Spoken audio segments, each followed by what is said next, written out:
Hey everybody, Dan here with Pain Free You. Today I wanted to talk about urgency. Does urgency speed up recovery? So, a lot of people in this mind-body space, for whatever reason, their upbringing, we have a little, sometimes a big tendency for being a perfectionist.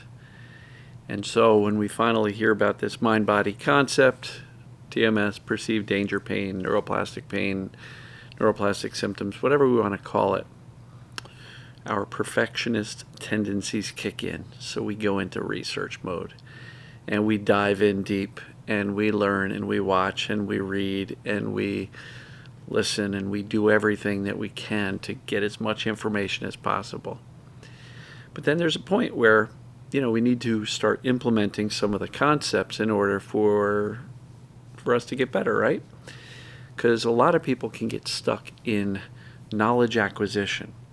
I need to read another book. I need to find the right approach. I need to listen to more videos. I need to check out a podcast. I need to find a success story that's exactly like me. Not just the same type of symptom, but in the exact same body part. So let me address that. You don't need to find an exact match success story to get better. Yeah, it would be nice, and there may be one. Go to painfreeyousuccess.com, scroll through, over 120 of them. You'll likely find somebody with similar symptoms, but here's the point. If you understand what creates symptoms and you've done the assessment and you've ruled in TMS, perceived danger, as the cause of your symptoms, then you don't need an exact match, because it doesn't matter if their pain or symptom or sensation's a different part of the body. It's all the same, coming from the same source, the brain perceiving danger. So let yourself off the hook for that. You don't need a perfect match. You need a match that's good enough. And any of the success stories are a good enough match because you've assessed and figured out that, yeah, this is what's going on with me. So as perfectionists, we want to get it right. And I get so many questions, both in group and through comments and emails, of people saying, I have this going on. Is this the right thing, or is that going to send the wrong message to my brain? And I get it. We want to do this just right because we don't want to screw it up, because the consequence of screwing it up is massive, right? Because we don't want to be stuck with this. So there is no such thing as perfectionism or perfect implementation. Implement well enough, good enough. This is take a step forward. How did it go? Respond well. Decide what the next best action is. Try again. Evaluate results. Try again. Adjust. Try again. Adjust. Try again. There is no perfect approach here, nor is there any perfect implementation. As I said a few days back, this process is messy. It doesn't always go the way we would like. But what I can assure you is that being in a rush to not only do it perfectly, but do it fast. I'm going to get better faster and more perfectly than anybody else, and I'm just going to get it done, watch me succeed. And, in our lives, many of us have been high achievers, perfectionists, do-gooders, people pleasers, but high achievers. We've accomplished a lot. And we're going to accomplish this really well, really fast. And that puts a lot of pressure on us. And who here thinks, comment below, that pressure is not necessarily a message of safety to the brain. Because when you say, I'm going to get better fast, I need to get better by Wednesday because X, Y, and Z is going to happen. Or I need to get better by November, because I've got this big event coming up and I don't want that to be ruined by my symptoms being there. And so watching the clock is not helpful. It just puts more pressure on you. And every day that passes that you're not better, you're going to go, what's wrong? What am I missing? How do I get better? How do I get better now? Right? And we struggle to get it done. So urgency, doing this fast, never helps. So what do? We slow down and gain patience and trust that I am on the right path. This stuff will work for me. Symptoms will settle down when you settle down. And it's important to slow down. And by slowing down, you'll actually speed up. Right? So if you're always doing these activities and messages of safety and talking to your brain with an outcome in mind and saying, did it work? No, darn it, it didn't. What am I missing? You're still in that push, push, push for an outcome. All right, outcome independence means I don't care when it works. Indifference, which is so what? The pain's still there. No big deal. Dealt with it for 13 years.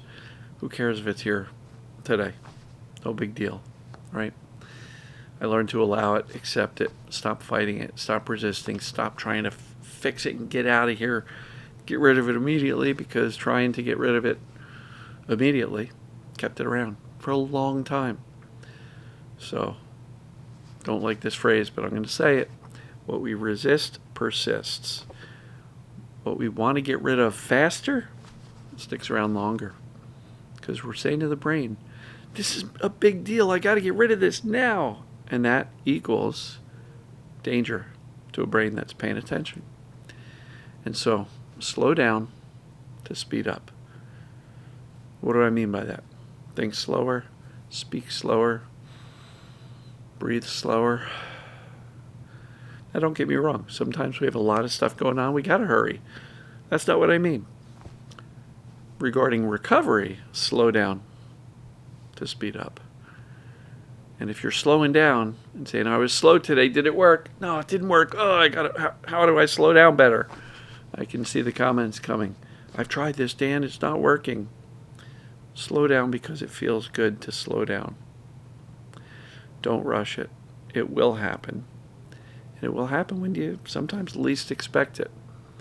You know, I got people reporting in our beginning of our group coaching sessions, people reporting it was amazing. I didn't even expect it, but I had a pain-free morning. Home run. Wonderful. Did they try to make that happen, or did they just experience that? Because if you try to make yourself pain-free and then look, am I? Inevitably, you're not going to be. So it will happen when we're not staring over our shoulder looking for it, right? Symptoms can and will abate when you no longer care how soon they abate. So, patience, folks. I know that sucks when you have a high degree of symptoms and sensations. Nobody wants to hear, it takes some time. Well, how long, Dan? How long is it going to take? Don't know. How long is it going to take till your messages of safety and your indifference and your being unbothered by it exceed the brain's current monitoring of danger? When the brain says, you know what, Dan's really not acting like this is a problem whatsoever. He doesn't like it, but, you know, he's, so what, it's there, indifferent, unbothered, accepting, allowing. That's when the brain starts going, well, I guess we're not in big trouble, and starts to first lower and then turn off. In some cases, just turn off. Some cases, lower. Some cases, it sticks around a while. But if you're constantly monitoring and trying to hurry it up, you're telling the brain, I'm in trouble, danger.